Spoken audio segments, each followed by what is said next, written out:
Hey, Eagles Wings family, Robert here. Thanks for dropping by. Hey, I hope you're having a good day. I want to just remind you that God has a plan for you and that it's good. And whatever you're facing, whatever you're walking through, God is taking circumstances and working them out for your best and brightest future. So even if it looks difficult, there's something good coming out of everything that is surrounding you today. Well, I am here with a new friend who I want to introduce us to. Some of you already know her because you worship in your car with her music. You sing along with her. But we've got Catherine Mullins with us here today. Catherine, thanks for being here. Oh, thanks for having me. Awesome to have you here. Catherine, many of you have known through the Lakeland outpouring with our friends, the Straters. We just love the Straters and all that God did in that incredible move. But Catherine, I mean, you have been on this kind of fast-track journey where you're loving God, you're serving God, you're in a local church context, you get invited to minister at this kind of revival meeting in Lakeland, and all of a sudden you're in the middle of this outpouring, and God kind of takes you and just opens these doors, to you, and now you're singing around America, your music's known around the world. What are some of the core values? What are some of the core principles that kind of guide and direct you and that you're focused on and moving in? Well, for me, I love it when people ask me that question, because for me, intimacy is such a huge key. Like, that was the thing that got me to where I am today. That's the thing that's preserving me. That's the thing that's taking me to my next place in life, the rest of the journey. So for me, I tell people that intimacy with the Lord, hearing His heart, knowing Him in the secret place is the beginning of the journey, it's the middle of the journey, and it's the end. And so for me, one of the core values has just been knowing Him on a regular basis. Even last week, I was having some Jesus time, and the Lord said, Catherine, it's just simple. I still just want to keep doing life with you. And for me, that just touched my heart, because that's the thing that He's just been telling me. I'm just living each day out, just loving Him and living life with Him. And so for every person, I just tell them, hey, just love God. Love God on a day-to-day basis, and He will take you to the place that He desires you to go. How did an understanding of intimacy with God, intimacy with the Father, become foundational for you? Because for a lot of folks who come out of a more religious background, discovering intimacy with God is almost like getting saved all over again. Like it's a whole paradigm shift. Was it a crisis experience for you? Were you raised in that? How did this paradigm of intimacy with God become so important for you? Well, I'm a pastor's kid, and I tell people that I was just blessed to grow up in a great home that really talked about intimacy, having a real relationship with the Lord. But I would definitely say I was 16 years old. I was in a youth group setting, about 15 of us listening to some Jason Upton CDs and really going after the Lord. And the youth pastor's wife got up, and it was like she was speaking directly to me, and she said, you could have loved Jesus your entire life, but do you know what it means to stare into His eyes of fire and to be changed by that moment? And I remember kind of getting defensive and thinking, yeah, I love God, I know God. And then it was like literally I thought that, and she looked straight at me and she said, you could have loved God your entire life. and it's like she's reading my thoughts, and all of a sudden the Lord just in His sovereignty came and began touching my heart, and I just began weeping, and I had this moment of, I want to encounter His eyes of fire. If He's actually real, I really want to see Him. And so we just went off to different parts in the gym. There wasn't anything spectacular about it. We were just listening to a CD, and she said, you press in and ask the Lord to reveal Himself to you. And I did it, and facing a wall in this gym, I encountered His eyes of fire for the first time. And when you encounter the real thing, it will leave you ruined for anything less than the real thing. And so with intimacy, it was just really pursuing Him and saying, God, if you're real, come and show up. And He actually did. He actually listens to us. So, and about how old were you in that experience? About 16. About 16. Yeah. So such a pivotal age to offer young people the real thing. Yeah. I mean, right? Like because that's the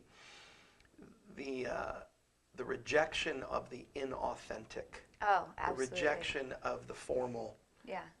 Is huge for that age group. Yeah. Well, and even right now, I feel like, the generations coming behind me, my generation, we can recognize fake. And we're not into programs. We're not into performances. We want something authentic. There's all these grass movements springing up all Right. over the country and all over the world because we want authentic, we want raw, we want real. And so, yeah, absolutely. I believe that's a pivotal thing. What do you feel like is coming? What do you feel like's next in worship? What do you feel like's next in revival? What do you feel like's next in the body of Christ as you kind of have this unique perspective of you're based there with Karen Wheaton, who's just amazing at the ramp in Alabama. But you're also traveling out. You're listening to the Lord. What are some of the things that you feel like you see on the horizon? Yeah. Well, for me, and I kind of just said it a little bit, but for me, it's just going back to presence-based worship. You know, it doesn't matter what it sounds like. There's all these different types of genres, and I believe they all move the heart of God. But when you tap into a sound that's actually going on in heaven, and when you tap into something that's authentic and really go after His presence, then I believe you're going to see a transformation. And like I said, people aren't interested in performance anymore. I mean, you can see it in the church. People are there's this like stirring happening where they're just dissatisfied. And so what I've seen is an awakening happening where people are awakening to the reality that they need more than a performance. They need the presence of God. And so we've been seeing these pockets of desperation just begin to erupt in America. And so for me, what I see on the horizon is just pursuit of the presence of God again in worship, and just saying whatever it looks like, whatever it sounds like, come. And then He's all of a sudden showing up, and we're realizing that this is what we were created for all along.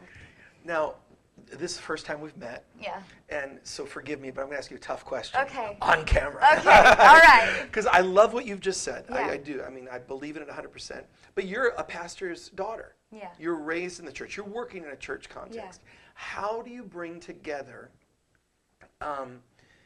presence, immediacy of God, with a sustainable structure and wineskin that impacts society, that's intergenerational? Absolutely. How do you marry those two things together? How do you marry together buildings and budgets and boards and all of the things that are needed for the church to endure and to advance with the wine of revival? Well, I think all of those parts are so important. So many times we kind of say, well, it's all about Mary, but Martha actually had an important part in what she did. So what I would say is the Mary anointing is primary and the Martha is secondary, but it's still important. And so very diplomatic answer. Very good. It's excellent. I believe it's true because we're called to steward revival, and we're called to live out revival. So it's more than just encounter. You know, revival and really having an encounter with the presence of God will bring about a change in every part of your life. And so that means that He's going to impact how you spend your money. He's going to impact how you talk to your relatives. Right. He's going to impact how you raise your children. You know, even in the college setting. Your political activism. Absolutely. And that's what God's doing too on the forefront, is He's raising up people who have encountered the presence of God, and then He's sending them out to actually influence different sectors of society. So what I would say with that, with sustaining it, is budgets are still in the heart of God. Buildings are still in the heart of God because they're resources. It says He owns the cattle on 1,000 hills. So it's not a negative thing by any means.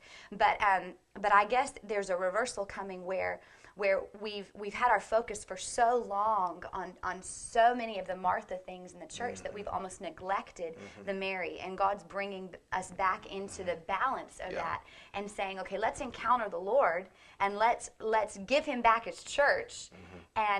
But He's also going to give us a heart to be responsible with the things that He's calling us to steward. It's about priorities. Absolutely. It's about priorities. Yeah. How do people get in touch with you? How do they find out about your ministry? How do they connect with you? Yeah. You can just go to www.catherinemullins.com, and you can write me some letters there and get my music that way. And I'm also on iTunes. And Mullins is with an I. Yes. All right. Mullins. Awesome. Well, I'm telling you what, this lady is amazing, and just in worship last night, we just saw God come in such a great way.